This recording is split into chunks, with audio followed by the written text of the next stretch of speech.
Yukong is here. And I'm telling you, she's good. But not a lot of people are seeing why. Because she's a little bit difficult to use. So let me break down how to use her and how to build her. So that way you can see she's just as cracked as everybody says she is.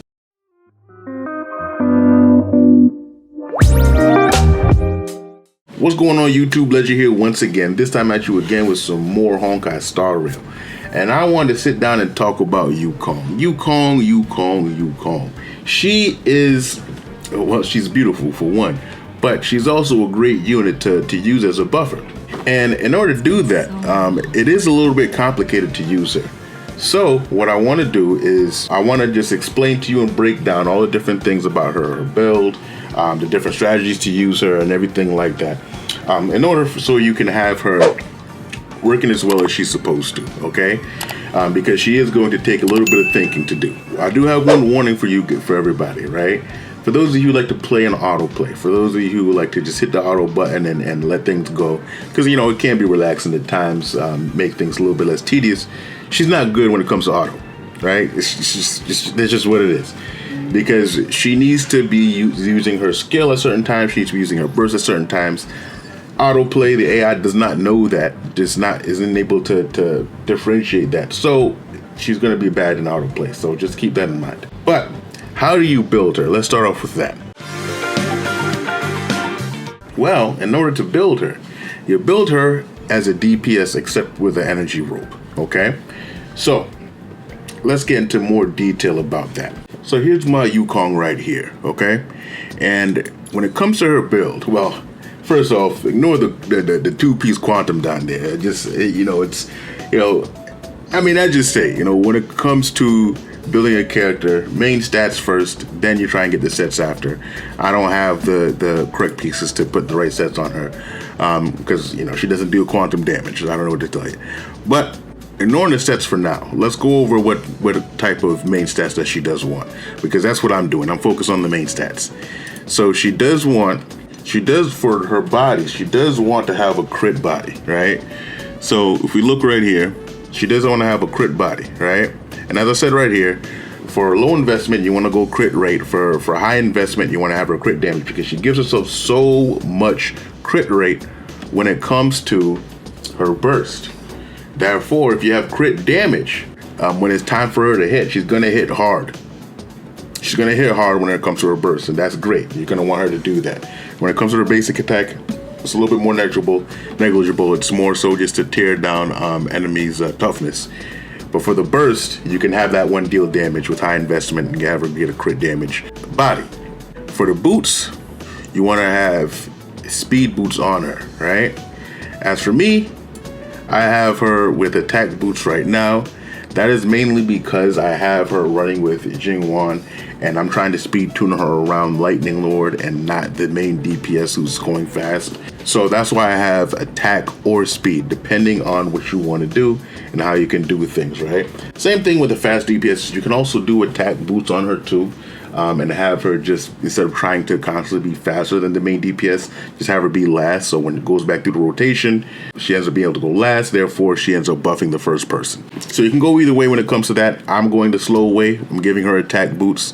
But you can always go the fast way and give her speed instead. Then you got her orb. You want to make sure she has an imaginary orb on her so she can deal damage, of course. I mean, for those of you who don't have any imaginary orbs, and of course you can always go, you know, the attack until you do get that.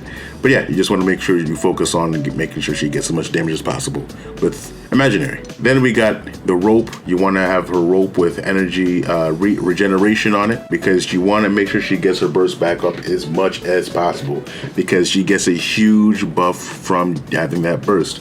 So you want to have her bursting at least every other turn, every 3 turns, as fast as you can get it. And energy regeneration rope is going to be perfect for that.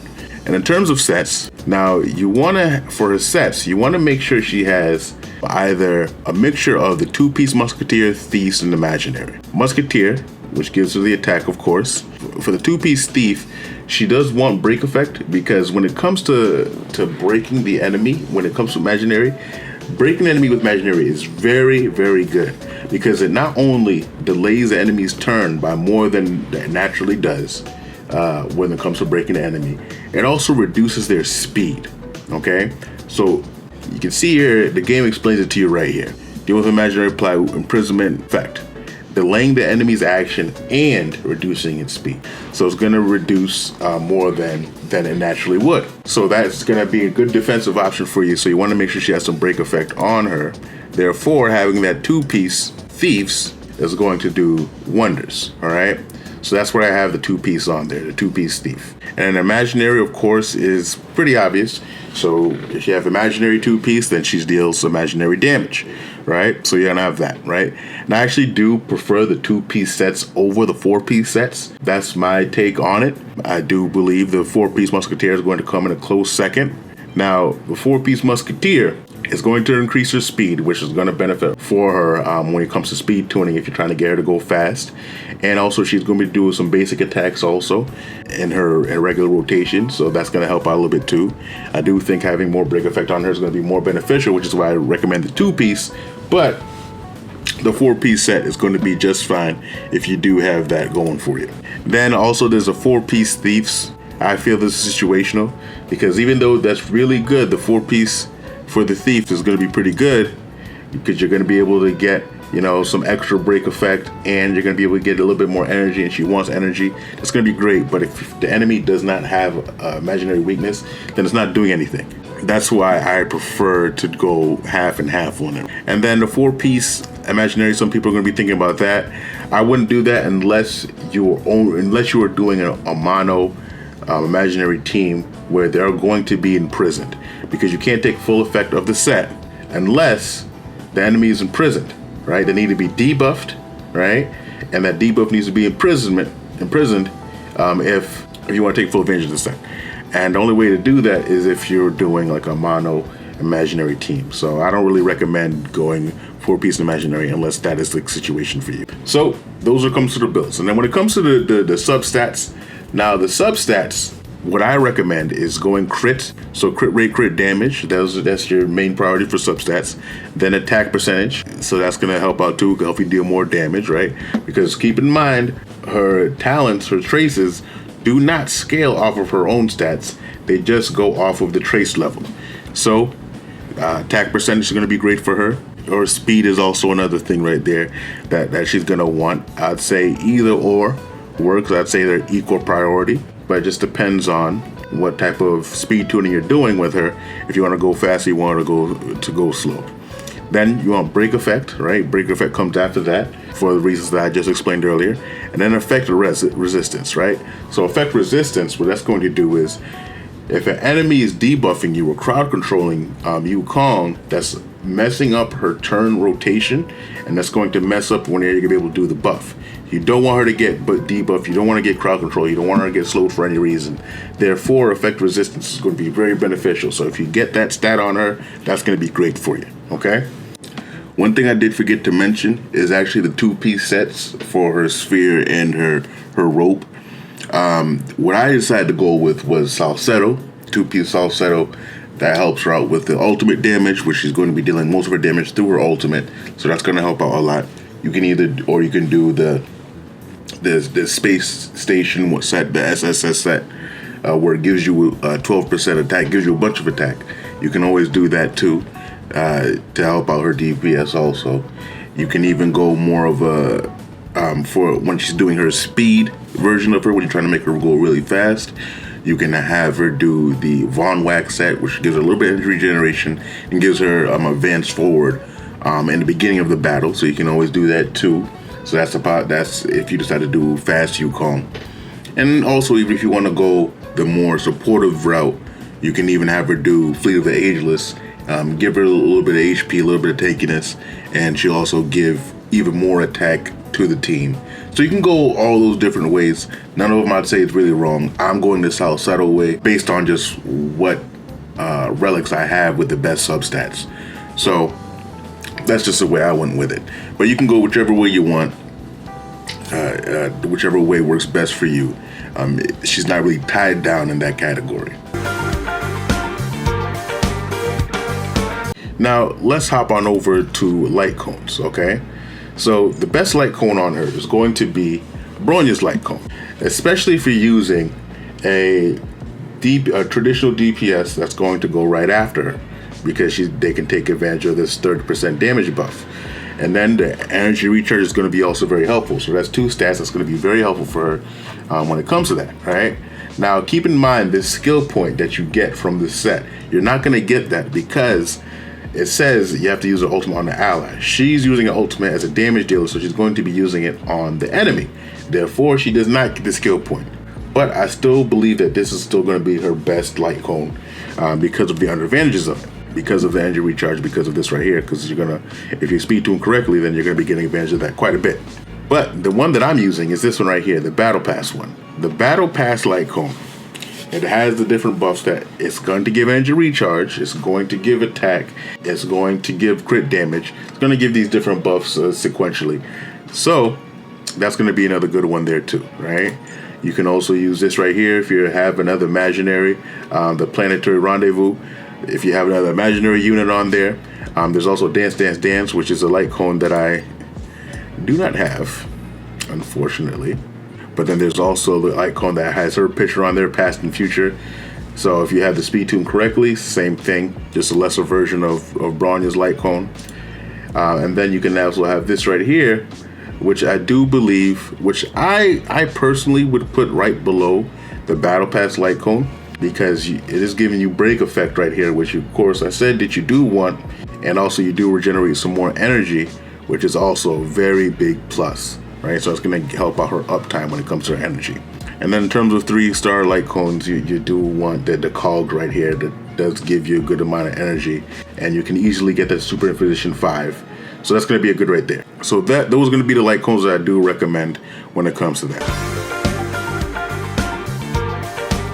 Now, as you can see too, right, another thing that I want to bring to attention is that her level is 70 out of 80. You don't want to keep her a low level, mainly because you want to do that is for her trace right here. This trace gives her some energy, and that's going to be pretty helpful right there to keeping her burst up. So 70 out of 80 is a level that I recommend you bring her to. Sometimes people, building her up past that is not really necessary, because just getting these stats right here is not the end. It's not the end of the road if you don't get those stats.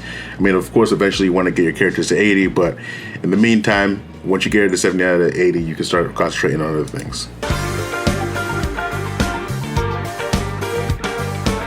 So in terms of her rotations, as you can see, I have her on this team right here with Gen 1. You need to be able to speed tune her to the point where she is either going at the end or at the very beginning in order to buff the DPS. As you can see here, right here, if you look at the speed of my team that I have her on. So if you look at the team I have her on, right, I have Ting Yun, who's the fastest, is 132.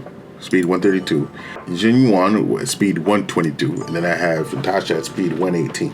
But then I have Yukong at 109 speed. I have her as the slowest, because in practice, what happens is everybody goes, and at the end of the turn, Lightning Nord is the slowest.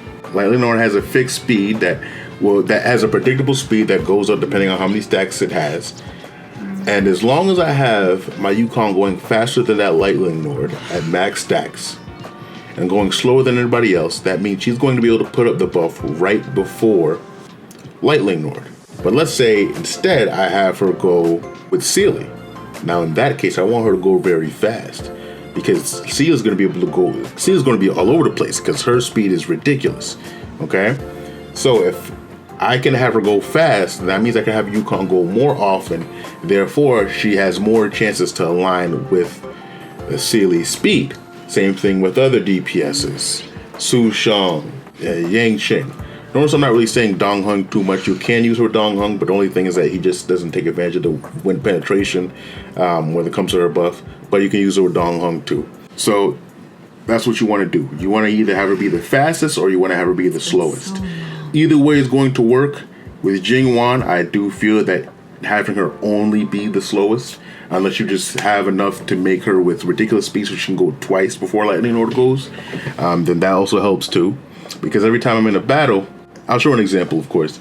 Every time I'm in a battle and I'm using her, what happens is Ting Yun is the fastest, right? Ting Yun has 132 speed. And whenever so let's imagine that Ting Yun is Yukong in this situation.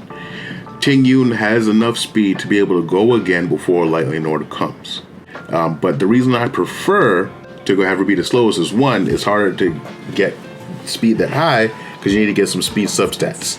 Two, every once in a while, Lightning Nord might go before Ting Yun gets to go again. Sometimes the speed doesn't always line up correctly to the point where the fastest person can go twice before Lightning Nord goes. Therefore, the slowest speed is always going to happen. It's always going to be consistent. And so it's foolproof in a sense. That's why I prefer to have her go slow when it comes to being with Xinguang. And now in terms of what you're doing with her in her rotations, what you're actually having her do. A lot of people are guzzling skill points by constantly skilling with her, using your skill to try and keep the buff as much as possible. That is not what you should do, because her kit is designed in a way for you to use her basic attack every other turn.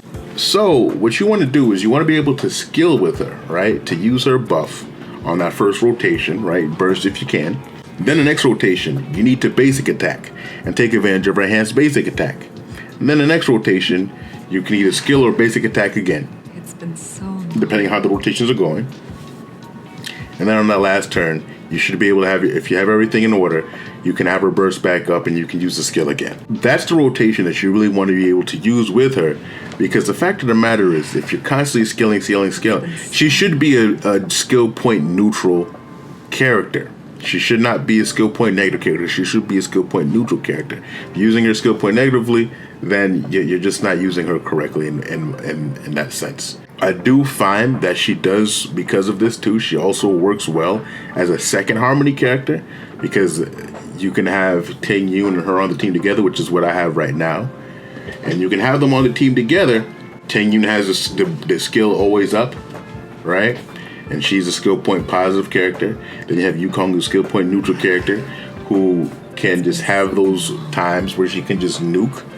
Right, she can cause Xinguang to just nuke, or wherever DPS you have to just nuke.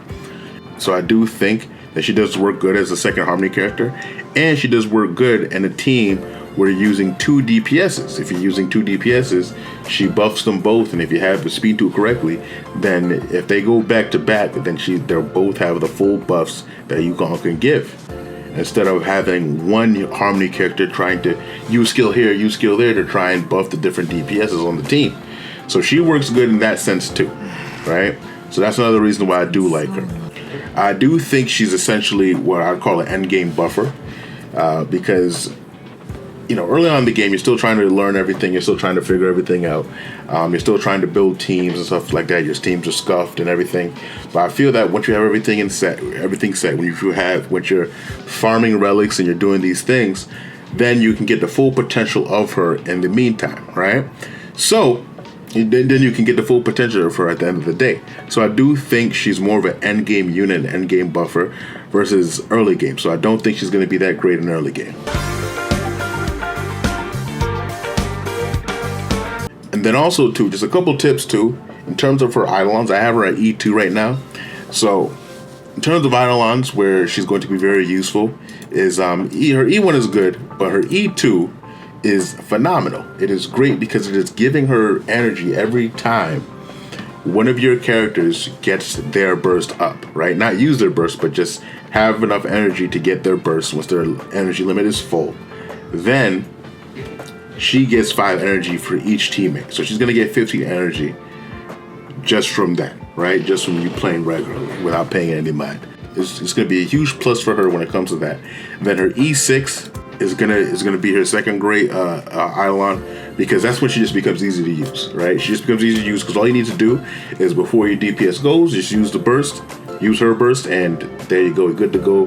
That DPS got the buff. You can use this in ways to lengthen her stacks also. So E6 just makes her just an easy unit, to use. You can use her in any situation. It doesn't really matter. You don't have to strategize as much anymore.